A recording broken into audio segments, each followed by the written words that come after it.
Hello friends, welcome to my channel. आज मैं आपको कोफ्ट अकाउंट का चैप्टर नंबर 3 माल सामान ना हिसाबो 2 मटेरियल्स अकाउंट 2 सिखाऊंगी। ये वीडियो दोनों मीडियम के लिए हेल्पफुल रहेगी। मेरे पास गुजराती मीडियम की बुक है, लेकिन मैं इंग्लिश में भी एक्सप्लेन करूँगी। ये चैप्टर में 3 मेथड होती है। फर्स्ट है फीफो, सेकेंड है लीफो और थर्ड है वेटेड एवरेज मेथड, भारित सरेराशनी रीत। हम पहले देखेंगे फर्स्ट मेथड फीफो। फीफो का फुल फॉर्म होता है फर्स्ट इन फर्स्ट आउट, प्रथम आवक प्रथम जावक। इसका मतलब है हम जो पहले खरीदी करते हैं, पहले जो आवक होती है इसमें पहले वो जाएगी, प्रथम जावक वो होगी। सेकंड मेथड है LIFO, last in first out, अंतिम आवक प्रथम जावक। इसका मतलब होता है हमारी जो छेली आवक होती है, छेली जो खरीदी करते हैं, इसमें पहले वो जाएगी। और थर्ड मेथड है वेटेड एवरेज मेथड, भारित सरेराशनी रीत। एग्ज़ाम में ये तीनों मेथड पूछाती है। कभी तीनों में से कोई एक पूछते हैं, कभी दो पूछते हैं, या फिर कभी तीनों को कंबाइन करके पूछ लेते हैं। आज मैं आपको फर्स्ट मेथड फीफो मेथड सिखाऊंगी। इसके लिए मैंने 2016 गुजरात यूनिवर्सिटी का 2016 में पूछाયેला सम लिया है। मेरी बुक में उसका नंबर क्वेश्चन नंबर 18 है, आप देख लेना। इसमें दिया है નીચેની માહિતી સમીર લિમિટેડની માર્ચ 2020ના માસની છે। ફીફો પદ્ધતિનો ઉપયોગ કરી સ્ટોક પત્રક बनावो। इसमें सबने पहले सरूनो स्टॉक ओपनिंग बैलेंस दे दिया है, फिर खरीदी दी है यानी परचेज, जावक, इश्यू की एकम दे दिए, ये सब दे दिया है। तो अब इसके ऊपर से हम सम देखेंगे। उसके पहले हम सब में पहले फॉर्मेट देख लेते हैं, टेबल बनाते हैं किस तरह। टेबल बनाने के लिए सब में पहले टेबल को 3 पार्ट में डिवाइड करना होता है। उसके लिए एक रिसिप्ट, एक इश्यू और एक बैलेंस, आवक, जावक और बाकी स्टॉक। और वो 3 पार्ट को भी, हर एक पार्ट को 3 कैटेगरी में डिवाइड करना होता है। सेकेंड क्वांटिटी, रेट, अमाउंट, जत्थो, भाव, रकम।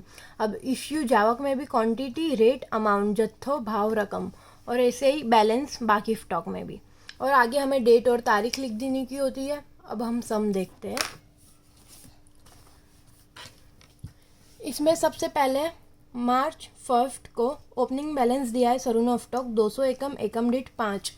तो हम लिख देंगे इधर सबने पहले 2020 मार्च 1।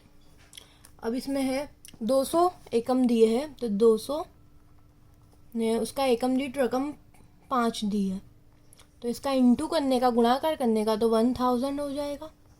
अब इश्यू जावक में कुछ नहीं आएगा, डैश ने यहाँ पे बाकी स्टॉक बैलेंस में वही के वही अमाउंट लिख देने की होती है। 200 इंटू 5 तो हो जाएगा 1000। अब दूसरी है मार्च 3, उसमें खरीदी, परचेज बोला है। एकम में 150 और एकम दीठ है 6 रुपये। तो मार्च यूँ करके 3, इसमें है 150 एकम ने उसका एकम दीठ रकम है 6 रुपये, तो इसका इंटू करेंगे तो 900 हो जाएगा। इश्यू जावक में यहाँ पे कुछ नहीं आएगा। और अब सबसे मेन यहाँ पे ध्यान रखने का होता है, अब यहाँ पे 2 स्टॉक हो गए, एक पुराना स्टॉक भी हो गया और एक नया स्टॉक भी आ गया है। तो अब ये दोनों को किस तरह लिखना है वो सबसे मेन होता है। तो इसमें क्या करने का होता है, ये दोनों स्टॉक को लिखने का होता है, लेकिन अलग अलग लिखने का होता है। सबसे पहले हम पुराना स्टॉक लिखेंगे 200 न, फिर नया स्टॉक लिखेंगे 150 ने, इन दोनों का टोटल लिख देंगे 350। अब 200 की अमाउंट कितनी थी, भाव, ये रिया 5 रुपीज़। इसका इंटू करेंगे 205 तो 1000 हो जाएगा। ने 150 की अमाउंट कितनी थी 6, तो इसका इंटू करेंगे तो 900 हो जाएगा। बस इसको ऐसा करना है। अब उसके बाद है 6 मार्च को है जावक, इश्यू 100 एकम है, तो हम यहाँ पे लिखेंगे अब मार्च 6। आवक रिसिप्ट में कुछ नहीं आएगा, डैश, और जावक में कितने हैं 100 एकम है, तो यहाँ पे 100 लिख देने का ना। सब में पहले देखने का अपने फीफो वापरते हैं। तो फीफो में फर्स्ट इन फर्स्ट आउट, मतलब कि प्रथम आवक जो होती है, प्रथम स्टॉक वही पहले जाएगा। तो प्रथम स्टॉक क्या है अपना 200 है, तो उसमें से अपने 100 ले लिया, उसकी अब अमाउंट लेने की अपनों ने ये लिया, तो इसका 5 है, एकम दीठ रकम 5 है, तो इसका इंटू करेंगे तो 500 हो जाएगा। अब इसको अब ध्यान से, अब अपनों ने क्या करा, 200 में से 100 तो दे दिया, तो अब 100 लिया तो 100 ने 150 तो वही का वही आएगा। इन दोनों का टोटल यहाँ लिख लेने का, इसका होएगा 250, इसकी अमाउंट 100 की अमाउंट ये ऊपर वाली 5 आएगी, तो 500 ने 150 की तो वही आएगी 6, तो 900। बस यहाँ तक का आई होप आपको समझ में आया होगा। अब इसके बाद हम देखेंगे मार्च 10 तारीख को खरीदी हुई है, परचेस हुई है 258 का में एकम दीठ 4 रुपीज़ है। तो उसके लिए अब हम मार्च 10 खरीदी हुई है 250 एकम, तो 250 लिखना है, एकम दीठ है 4 रुपीज़, तो ये इसका इंटू करेंगे तो 1000 हो जाएगा। जावक में कुछ नहीं आएगा, डैश डैश। उसके लिए अब पहले अपने पुराना स्टॉक लिख लेंगे 100, 150 ने फिर नवा लिखेंगे 250। इन सब का टोटल कर लेंगे, इन सब का टोटल होएगा 500। इसकी अमाउंट कितनी है 5, इसकी अमाउंट कितनी 150 की 6 और इसकी है 250 की 4। इसका इसके साथ इंटू करेंगे तो 500, इसका 900 होएगा न इसका 1000 हो जाएगा। अब है 13 तारीख को मार्च, तो उसमें जावा के इश्यू है 200 एकम। तब उसके लिए हमें डेट लिखेंगे। अब जावा के तो आवक में तो कुछ नहीं आएगा, रिसिप्ट में, तो इसको यूँ इश्यू है 200 एकम, तो 200 है, तो उसके लिए अपने सबसे पहले यहाँ पे लिख देने का 200 एकम।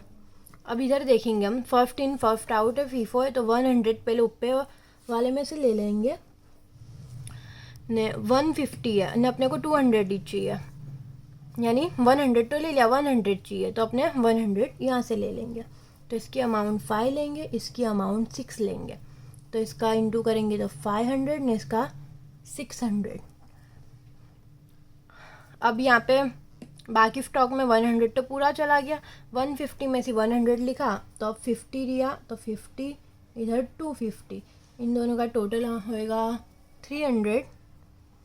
50 इंटू 6 करेंगे तो 300 हो जाएगा, ने 250 इंटू 4 तो 1000 हो जाएगा। अब ऐसे ही अब हम मार्च 15 तारीख को खरीदी हुई है, परचेस हुई है 100 एकम की हुई है, ने एकम रेट 7 रुपीज़ है, तो हम यहाँ लिख देंगे मार्च 15। अब यहाँ पे खरीदी हुई है तो आवक रिसिप्ट में एंट्री होएगी, कितने एकम है 100 एकम है, तो 100 ने एकम दीठ भाव कितना है 7, तो 7 तो इंटू करेंगे तो 700 हो जाएगा। फिर यहाँ पे जावक में इश्यू में कुछ नहीं आएगा, तो डैश ने इसके बाद यहाँ पे समय पहले पुराने वाला स्टॉक लिखेंगे 50, 250 ने फिर 100 लिखेंगे, इन सब का टोटल लिख लेंगे 400 ने, इसकी अमाउंट 6 है, इसकी अमाउंट 4 है, ने इसकी 7 है। अब इनका इंटू हो जाएगा 300, इसका 1000 ने इसका 700। अब ऐसे ही अब हम देखेंगे 23 तारीख, तो उसमें क्या है जावक हुआ है, इश्यू हुआ है 300 एकम, तो यहाँ पे मार्च 23 आवक रिसिप्ट में तो कुछ नहीं आएगा डैश। अब जावक कितना हुआ है 300 एकम का हुआ है, तो यहाँ पे हम 300 एकम कर देंगे न, उसके लिए हम ऐसा कर देंगे, तो पहले तो first in first out FIFO है, तो पहले तो फर्स्ट आएगा 50 रुपीज़ न, उसके बाद 300 चाहिए तो अपने को 250 ले लेंगे, तो पूरा हो जाएगा 50 ने 250 300, तो ये लिख देंगे। तो इसकी अमाउंट 6 लेंगे, इसके लिए 4 लेंगे, तो इसका इंटू करेंगे तो 300 होएगा, इसका इंटू करेंगे तो 1000 होएगा। अब यहाँ पे बाकी स्टॉक में ये दोनों तो पूरे ले लिए जा, तो अब रहा 100, तो यहाँ पे लिखेंगे 100, इसकी अमाउंट 7 तो 700, तो ये हमारा आंसर हो जाएगा। अब इसका पूरा टोटल यहाँ पे लिख देने का होता है 700 होता है, इसका टोटल नहीं करने का होता, इधर डैश आएगा, इसका टोटल आएगा इधर 3600, इसका टोटल हम इधर लिख लेंगे 600। ये भाव की कॉलम का टोटल नहीं आएगा, तो ये नहीं ने अमाउंट की रकम का आएगा, तो ये होगा 2900। और इसमें क्या करने का, बाकी स्टॉक में जो सब में लास्ट आता है ना आंसर, वही आंसर लिखने का होता है, याद रखना। ये 100 लिखेंगे और इसका 700। बस यहाँ पे सम फिनिश हुआ। आई होप आपको मेरी ये वीडियो पसंद आई हो। आपको ये वीडियो पसंद आई हो तो प्लीज़ आप इसको लाइक करें, सब्सक्राइब करें, शेयर करें। ये मेरी फर्स्ट वीडियो है, न्यू चैनल है। आपको जो भी सीखना हो, आपको जो भी बोलना हो, आप कमेंट सेक्शन में मेरे को बता सकते हैं। प्लीज़ मुझे आपकी सपोर्ट की ज़रूरत है। Thank you so much.